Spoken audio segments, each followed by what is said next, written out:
سجدہ کیا تو شیطان نے انکار کیا، جس کی وجہ سے وہ مردود ہوا۔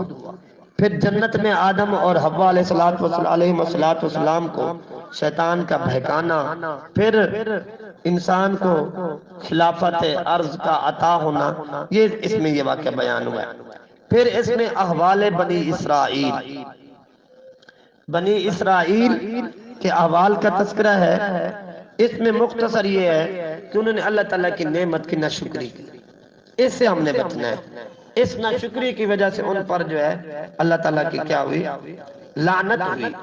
تو انہوں نے نبی پاک صلی اللہ علیہ وسلم کی نبوت کا انکار کیا، حق کو چھپایا، بچڑے کی عبادت میں مبتلا ہوئے، انبیاء کو ناحق قتل کیا، عہد شکنی کی، قرآن پاک میں لفظی اور معنوی تحریف کی، بغض اور حسد کی بیماری میں مبتلا ہوئے، اور مال سے، دنیا سے ان کو بے حد محبت تھی۔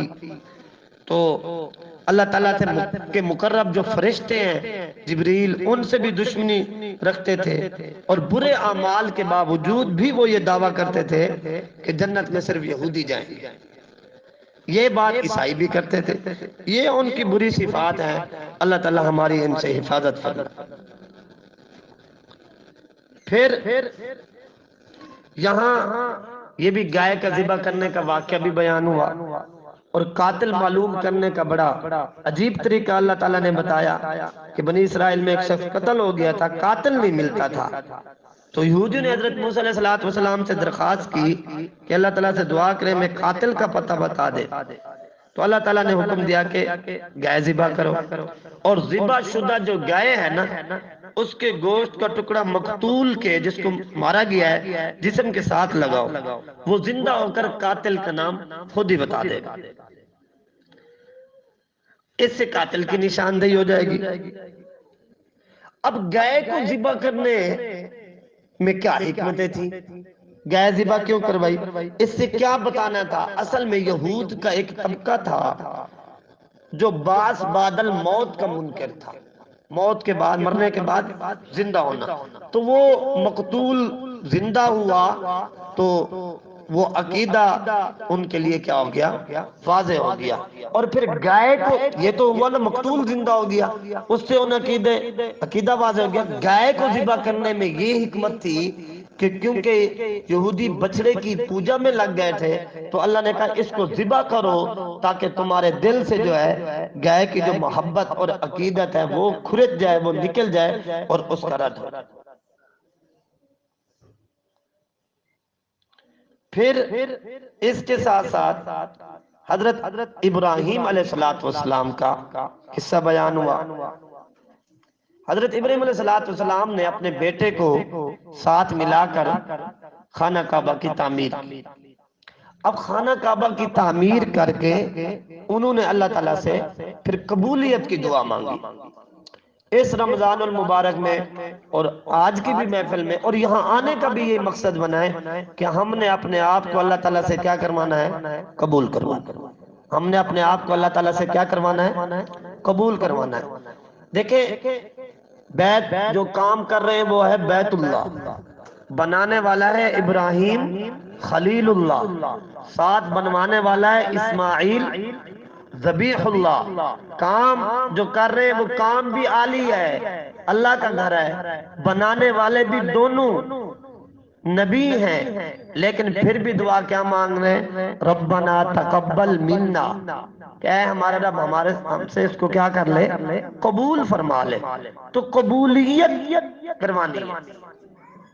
رمضان المبارک کے قیمتی لمحات میں نیک مجالس میں جانے کا یہی مقصد ہوتا ہے کہ ہم اللہ کے ہاں قبول ہو جائیں، کیونکہ صرف عبادت کرنے سے بندے کو قبولیت نہیں ملتی، قبولیت تو ملتی ہے نیک صحبت اور مجلس سے ملتی ہے، اس کے علاوہ قبولیت نہیں ملتی بندے کو۔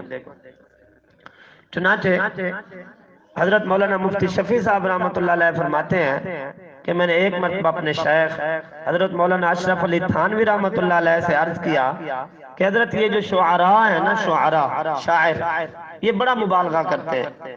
دیکھیں جی، اس نے اس شعر میں کتنا مبالغہ کیا ایک شاعر نے کہ یک زمانہ صحبت با اولیاء بہتر از 100 سالہ طاعت بیریا۔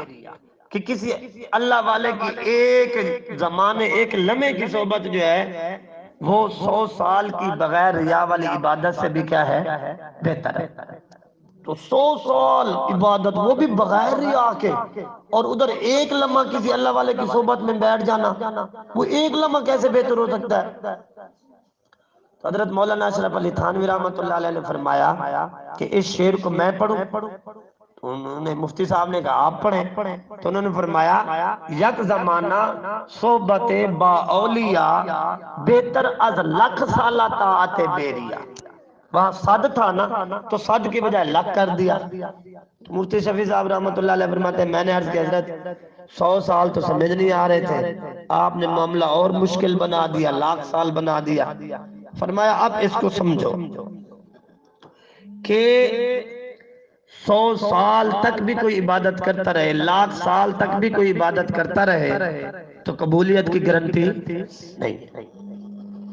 دیکھیں ابلیس کے بارے میں آتا ہے اس نے 8 لاکھ سال اللہ تعالیٰ کی عبادت کی تھی۔ کتنے؟ 8 لاکھ سال۔ بتائیں قبولیت ملی؟ قبولیت نہیں ملی تو مردود ہو گیا۔ بلعم باعور کے بارے میں قرآن پاک میں موجود ہے، اس نے 400 سال تک اللہ کی عبادت کی، مستجاب الدعوات بنا ہوا تھا، لیکن قبولیت نہیں ملی۔ اللہ تعالیٰ نے قرآن پاک میں اس کا تذکرہ کیا تو فرمایا وَلَوْ شِئْنَا لَرَفَعْنَاهُ بِهَا، اگر ہم چاہتے تو ہم اس کو بلندی عطا کر دیتے، وَلَكِنَّهُ أَخْلَدَ إِلَى الْأَرْضِ، لیکن وہ زمین کی طرف میل ہو گیا۔ فَمَثَلُهُ كَمَثَلِ الْكَلْبِ، یہ اللہ فرما رہے اس کی مثال کتے جیسی ہے۔ یا اللہ 400 سال تک آپ کی عبادت کرنے والا وہ ہاتھ اٹھاتا تھا، آپ اس کی دعا قبول فرما لیتے تھے، اور آپ نے اس کا تذکرہ قرآن پاک میں کیا